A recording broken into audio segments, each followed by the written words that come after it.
I'm going to demonstrate the stopped bow, and the reason that we want to use a stopped bow is that there are many different kinds of articulations in music that require us to stop our bow, and this is very hard to do without practicing it.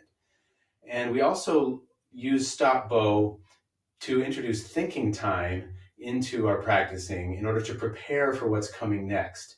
And so we can use this to prepare for an accent, for a trill, for a fast passage, and so on. One of the main articulations that we need a stop bow for, especially as we begin to practice new music in violin, is the staccato. Many students, when they see a dot underneath a note, they think that they need to use 1 centimeter of bow to make it short. And that doesn't allow the note to sing out. And so there's still a way to play staccato and use enough bow to make the note sing and to have good tone. So when we play stop bow, the main thing to think about is to introduce a space at the end of each note. And you can practice this on your open strings just by letting the bow come to a stop and do 4 to 8 bows in a row.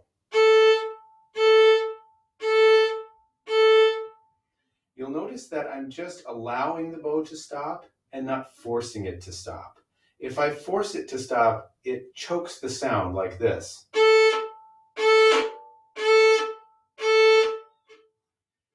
And so what we want to do is let gravity do the work for us. We don't have to try so hard. If I were to push my bow across the ground, it would come to a stop on its own. And this is the same thing here. Objects tend to stop with friction on their own. So let's let gravity do the work and just allow the bow to stop rather than forcing it.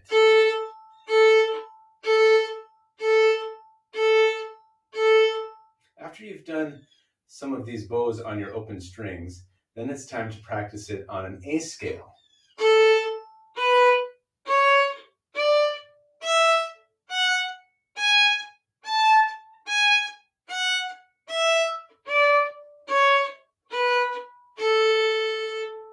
Notice I'm using the entire middle third range of my bow. If you have that part of your bow taped off, that's good. I call that the playground. So you want to think about using your entire playground when you're doing stop bow, even though it's staccato, and that means we have to get a good open and closing of our gate. Our right elbow here is going to be really moving here as we do our stop bow stroke. That will open the arm up and get us away from this 1 inch of bow. So you open the arm, open that gate, and let that bow come to a stop on its own.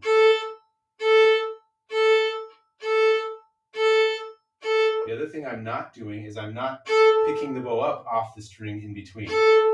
That's the beauty of this stop bow, is that you can get a ring to happen even while leaving the bow on the string and just stopping it there.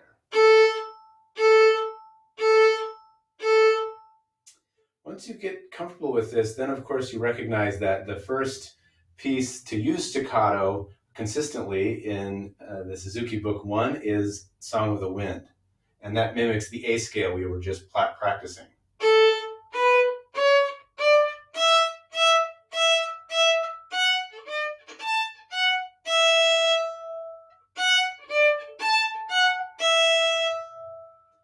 And then the next piece that we really want to concentrate on working on stop bow is perpetual motion.